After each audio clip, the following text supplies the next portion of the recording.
Hallelujah, praise the lord. প্ৰভু যীশুৰ মধুৰ নামত আপোনালোক সকলোকে স্বাগতম জনালোঁ। আশা কৰোঁ আপোনালোক সকলোৱে ভালে আছে। প্ৰভু বিশ্বাসীসকল, ঈশ্বৰে আমাক সুন্দৰ দিন সুন্দৰ বতৰবিলাক এনেকৈ দিছে, তাৰ কাৰণে ঈশ্বৰক ধন্যবাদ দিওঁ। আহক প্ৰতিটো ৰাতিপুৱাৰ নিচিনাকৈ আমি আজিও এটা ঈশ্বৰৰ বাক্য চাওঁ। আজিৰ বাক্য আমি লৈছোঁ যিচয়া 33 অধ্যায়ৰ 2 পদ। ইয়াত সুন্দৰ ঈশ্বৰৰ বাক্যই আমাৰ কাৰণে কৈছে, হে যহোৱা, আমাক দয়া কৰা, আমি তোমালৈ বাট চাই আছোঁ। প্ৰতি ৰাতিপুৱাতে তুমি সেইবিলাকৰ বাহুস্বৰূপ হোৱা। সংকটৰ সময়ত তুমি আমাৰ পৰিত্ৰাণো হোৱা। Hallelujah, praise the lord. ঈশ্বৰৰ এই সুন্দৰ বাক্যৰ কাৰণে ঈশ্বৰক ধন্যবাদ দিম। প্ৰভু বিশ্বাসীসকল, ইয়াতে যিটো জেৰুজালেমৰ দুৰৱস্থা আৰু তাৰ ভাবি গৌৰৱ, ইয়াতে যিটো আমি ভালকৈ যদি পঢ়োঁ তেনেহ'লে ইয়াতে জেৰুজালেমৰ যিটো বৰ্তমান চলি থকা দুৰৱস্থা, প্ৰভু বিশ্বাসীসকল ভাবিব গ'লে আজি আমাৰ দেশতো এনেকুৱাই হৈ আছে। বহুতো বেয়া বেয়া অৱস্থা হৈছে। কোনোবা খাবলৈ পোৱা নাই, কোনোবা পিন্ধিবলৈ পোৱা নাই, ঘৰ বাৰী নষ্ট হৈ গৈছে, আপোনজনক হেৰাই ল'ব লগা হৈছে, যুদ্ধ বিগ্ৰহ আদি হৈ আছে, দুৰৱস্থা। সেইকাৰণে ইয়াতে যিচয়া যিটো ভাগৱতীৰ ওচৰত ঈশ্বৰৰ যিঘৰ বাক্য যিটো আহিছিলে, ইয়াতে কৈছে, সেইকাৰণে ইয়াতে জেৰুজালেমৰ মানুহবিলাকে জিহুৱাৰ কাৰণে প্ৰাৰ্থনা কৰি আছে, জিহুৱালৈ চাই। ইয়াতে কৈছে যে, হে জিহুৱা, আমাক দয়া কৰা, আমি তোমালৈ বাট চাই আছোঁ। আমাৰ প্ৰতিটো সময়ত এনেকুৱা হয়, আমি জিহুৱালৈ বাট চাই থাকোঁ। তেওঁ আমাক কেতিয়া দয়া কৰিব, তেওঁ আমাক কেতিয়া সহায় কৰিব। সেনেকুৱাকৈ জেৰুজালেমৰ মানুহবিলাকেও জিহুৱালৈ বাট চাই আছে বুলি ইয়াতে কৈছে। আৰু প্ৰতি ৰাতিপুৱাতে তুমি সেইবিলাকৰ বাহুস্বৰূপ হোৱা।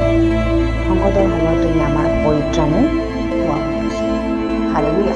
সংকটৰ কামত আমাৰ পৰিত্ৰাণ কৰা জিহুৱা হয়। আমাৰ সমস্যাৰ সময়ত আমাৰ ঢাল স্বৰূপ কোন হয়? জিহুৱা হয়। তেওঁহে আমাৰ উদ্ধাৰকৰ্তা, তেওঁ আমাৰ ঢাল হয়। সেইকাৰণে জেৰুজালেমৰ মানুহবিলাকে জিহুৱালৈ অপেক্ষা কৰি আছিলে, তেওঁকে বাট চাই আছিলে। তেওঁৱে আমাৰ বাহুস্বৰূপ হয়। আমি আমাৰ ভিতৰত থকা আত্মাও জিহুৱাই দিয়া আত্মাই হয়। আমি নিজে মানুহ হয়, আমি থিয় হ'ব পৰা নাই, আমি মাটিৰ পুতলা হয়। কিন্তু জিহুৱাই যেতিয়া থিয় কৰি কিনে আমাক প্ৰাণবায়ু সময় দিলে, আমি তেওঁৰ দ্বাৰাহে জীৱিত প্ৰাণী হওঁ। সেইকাৰণে আমি তেওঁকে বাট চাওঁ, তেওঁকে আশা কৰোঁ। তেওঁৱে আমাৰ ঢাল হয়, তেওঁৱে আমাৰ প্ৰভু হয়। আৰু তেওঁক পৰিত্ৰাণ নকৰিলে আমি পৰিত্ৰাণ নাপাওঁ। তেওঁ দয়া কৰি, তেওঁ প্ৰেম কৰিলে, যিটো আমাক পৰিত্ৰাণ কৰিলে, নিজৰ পুত্ৰক দান কৰি পেলাই ক্ৰুচত, নহ'লে আমি আজিলৈ পাপতে ডুবি থাকিলোঁ হয়। কিন্তু ঈশ্বৰ যিটো আমাক প্ৰেম কৰাৰ কাৰণে নিজৰ একমাত্ৰ পুত্ৰক দান কৰিলে। সেইকাৰণে আমি নিজকে ভৰসা কৰিব নালাগে, আমি তেওঁকে ভৰসা কৰিব লাগে, তেওঁহে আমাৰ ঢাল হয়। সেইকাৰণে আজিৰ সমস্যা যদি দেশৰ সমস্যা, আজি যদি গোটেই পৃথিৱীবাসীয়ে যদি মন পালন কৰে, জিহুৱাৰ আগত যদি আঁঠু লয়, যিমান খ্ৰীষ্ট বিশ্বাসীবিলাক আছে, জিহুৱাকৈ যদি ভৰসা কৰি তেওঁক যদি বাট চায়, নহ'লে আজি জিহুৱাই পৰিত্ৰাণ কৰিব, কিয় নকৰিব? তেওঁ কৰিব।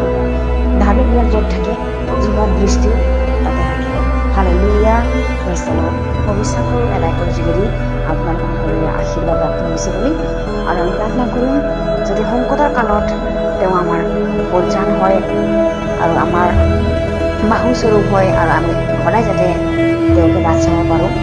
তেওঁ আমাৰ প্ৰভু হয়। আমি যদি কাকো ভৰসা নকৰোঁ, তেওঁকে যদি ভৰসা কৰোঁ, মন পালন হৈ পেলাই আমি একেলগে প্ৰাৰ্থনা কৰোঁ। ধন্যবাদ প্ৰভু, তুমি দয়ালু প্ৰভু, আমি তোমালৈ বাট চাই আছোঁ প্ৰভু। তুমি আমাৰ ঢাল, সংকটৰ সময়ত তুমি আমাৰ ৰক্ষাকৰ্তা হয়, তুমি আমাৰ বাহুস্বৰূপ প্ৰভু, তুমি আমাৰ শক্তি হয়, তুমি আমাৰ বল হয় প্ৰভু। গোটেই ৰাইজে তোমাক সমৰ্পণ কৰিছোঁ। যিসকলে ৰাইজক শুনি আছে, মনোযোগ দি আছে, সকলোকে তুমি গোটেই সমানে আশীৰ্বাদ কৰিবা। আজি দিনটোত সকলো আশীৰ্বাদ তুমি সঁচাইকৈ তুমি দিবা প্ৰভু। ধন্যবাদ কৰিছোঁ যাচনা নাচৰ প্ৰিয় যীশু খ্ৰীষ্টৰ নামত অৰ্পণ কৰিছোঁ। আমেন। Praise the lord.